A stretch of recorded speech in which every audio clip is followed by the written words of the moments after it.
जनजातीय आंदोलन। उनके आर्थिक कारण थे शोषण, साहूकारों और महाजनों द्वारा ऋण के जाल में फंसना, जमींदारी प्रथा का विस्तार, जनजाति भूमि पर बाहरी नियंत्रण। वन कानून।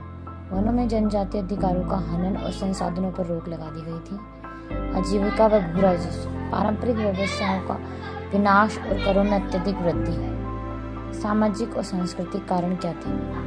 पहला कारण था हस्तक्षेप। ईसाई मिशनरियों द्वारा धर्मांतरण और संस्कृति में हस्तक्षेप।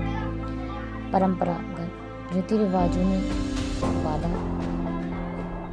विघटन। सामाजिक संरचना का टूट जाना। प्रशासनिक कारण थे नीतियाँ। दमनकारी ब्रिटिश प्रशासनिक नीतियाँ। शक्ति ह्रास। स्थानीय प्रमुखों और मुखिया की शक्ति में कमी। न्याय।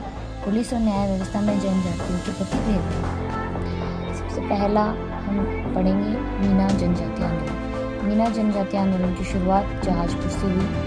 इनका कारण था मीणाओं का शासन सबसे पहले ढूंढाड़ में था। वहाँ पे एक शक्तिशाली स्थान था खोगंग। वो एक बड़ा राज्य था जहाँ पे एक राजा था, राजा आलन सिंह मीणा। राजा आलन सिंह मीणा को दुल्हे राय ने मार डाला। राजा दुल्हे राय नरवर MP के राजा सोडा सिंह के पुत्र थे और उन्होंने कछवा वंश की स्थापना की थी 1137 ईस्वी में। और उसने अपनी राज्य की सीमा का विस्तार किया माची, रामगढ़, जमुआ रामगढ़, और इन राज्यों की स्थापना या उन्हें हड़प्पा नाथू सिंह मीणा को हराकर यहाँ पर जमुआई माता का मंदिर का निर्माण करवाया। दुल्हे राय के बाद कोकिल देव राज्य पर बैठे और उन्होंने राज्य का विस्तार आमेर, गेंटोर, झोटवाड़ा, भांडरेज तक किया और मीणाओं से अपना राज्य छीन लिया। यही एक कारण था आंदोलन का। कोकिल देव ने मीणाओं के साथ समझौता किया। मीणाओं को कृषि योग्य भूमि प्रदान।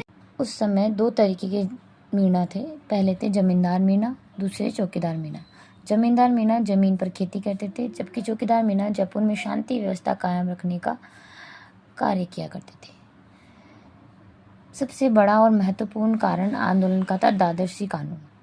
दादरसी कानून में कहा होता था कि वहाँ पे जो भी चोरी होती थी उसका इल्ज़ाम मीणाओं पे ही लाया जाता था और चोरी की वस्तु की जो कीमत भी थी वो भी मीणाओं से वसूली जाती थी। दूसरा एक्ट है क्रिमिनल ट्राइब्स एक्ट, जो कि 1924 में आया।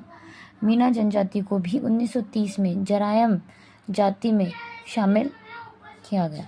जरायम जाति अपने जीविकोपार्जन हेतु चोरी करते हैं। सुबह शाम थाने में जाकर दोनों स्त्री व पुरुष को हाजिरी देनी होती थी। इस तरीके के जो अपराध करते थे उन्हें जरायम जाति में शामिल किया जाता है।